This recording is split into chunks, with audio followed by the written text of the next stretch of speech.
I'm a little girl in a town named Cushing. I was born on the wrong side of the tracks. We had no indoor plumbing. We had one of those little pipes that came out of the wall, you know, like you see outside. We had a number 3 wash tub. Thank goodness I was the oldest child, because I swear to you, I wouldn't have lived through taking a bath after my brother.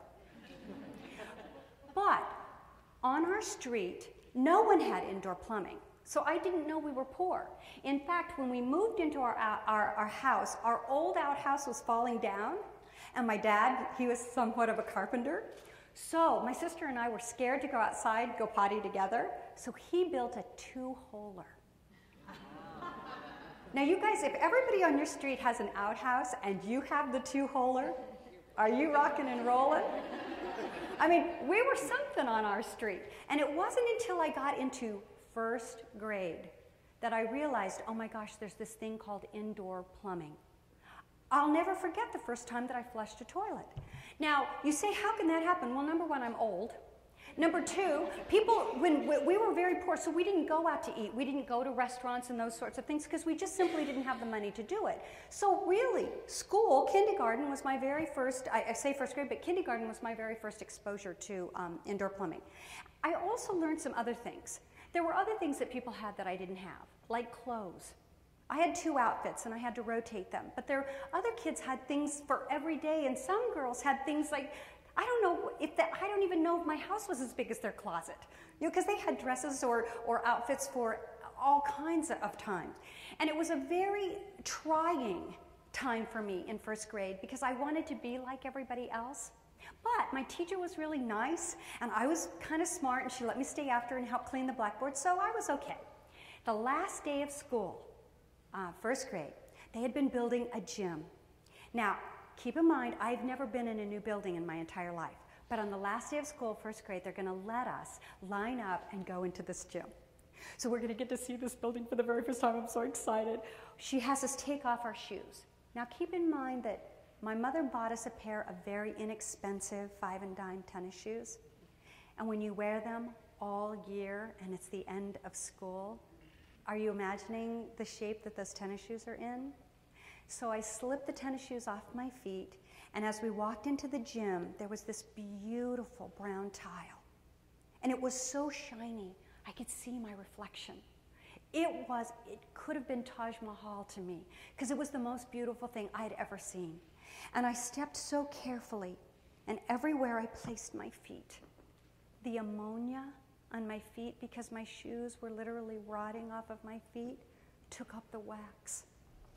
All of the kids started screaming, "Oh, get away from her, she's got cooties. Oh, she's the girl with the rotten feet." And I was devastated. Have you ever had an experience like that where you wanted to be invisible? I wanted to be invisible. So I ran all the way home, and my mother had told me that if you're a good kid, and I was, that if you died, God took you straight to heaven. So I made a deal with God. Any time between 1st and 2nd grade is okay with me. But 2nd grade came, and I was still alive. I was not happy about this.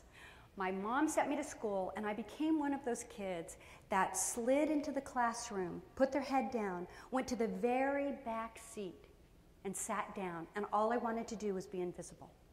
But on my desk, there was a flyer, and the flyer was talking about brownies. Now, I knew about brownies because my cousin had a girlfriend that got to be a brownie, and do you know the best thing about brownies?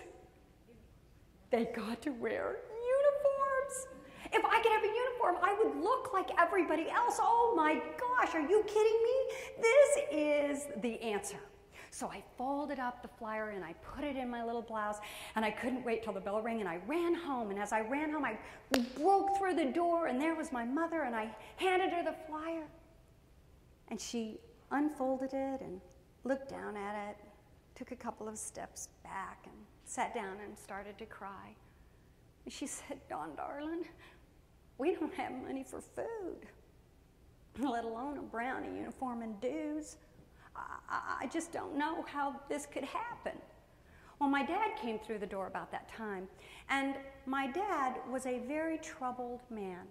Sometimes we've known people like that, and he medicated himself with alcohol. And so as he came through the door, he saw my mom crying. He immediately got mad. And he says, "Why is your mom crying?" I said, "Because, Daddy, I want to be a brownie. And if I could be a brownie, I could be like everybody else." And he said, "You're never going to be like everybody else because you're poor white trash. And you're never going to be anything but poor white trash. And if you'll just understand that and you'll just quit hoping and dreaming, all these big fancy hopes and dreams that you keep coming up with, if you just give them up, then life won't break your heart." Now, what was very interesting about that is that even at 7 years old, I could figure out that my dad might not have all the answers. And I also had a closet optimist as a mother. And when I say closet, I mean closet, because we only had one bedroom, right?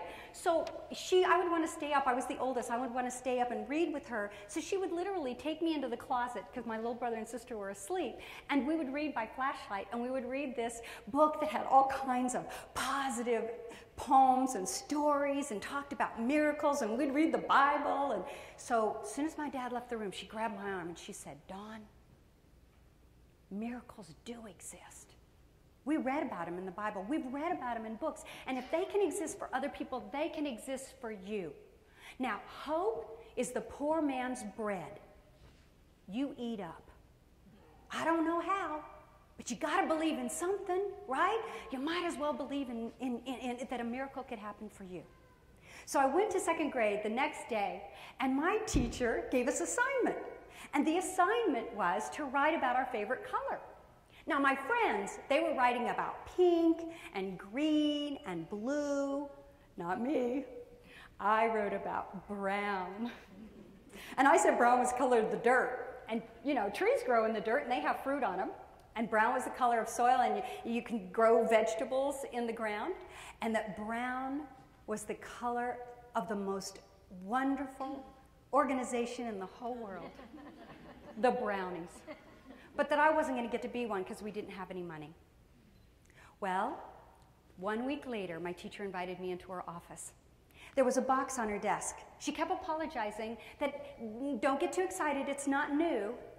But I opened up that box, and there was the most beautiful thing I'd ever seen. It was a Brownie uniform. She told me that it was her sister's daughter's old Brownie uniform. She had outgrown it, and I didn't care. It was so soft, and if it would just fit, I mean, it was the best thing in the whole world. And I looked in the bottom of the box, and there it was, a beanie. And I lifted up that beanie, and I put it on my head, and it felt like a crown. And I knew at that moment, I'm not poor white trash. I'm something special. I'm a brownie. I get to help people across the street and make a difference in my community. And my teacher leaned down and whispered in my ear, "I'm going to pay your dues, but you owe me something." I said, "I'll pay anything." She said, "Greatness is never an accident. It's always a choice.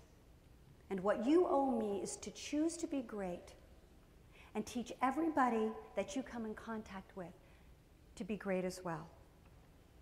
I dedicated myself on that day to being the best that I could possibly be. What that teacher, that one little moment that she gave me, we give others every day. You have no idea that the little kindnesses that you give to other people, how much they mean. Do you know that that teacher did not know that what she did for me made such an impact on me till I was 47 years old?